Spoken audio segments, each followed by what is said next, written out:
ওখানে বাকুম আছে, ওখানে বাকুম আছে। আবার দিদি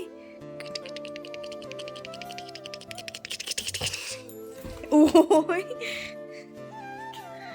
নীলের প্যান্টে কতগুলো বড় বড় পকেট, এই একটা, এখানে এই একটা, কি আছে নীল পকেটে? আবার একটা বড় দড়ি না? আর নীলে যে ওইগুলোকে বাকুম বলছে। এখানে একটা আছে। এটা কে এঁকেছে বলো তো?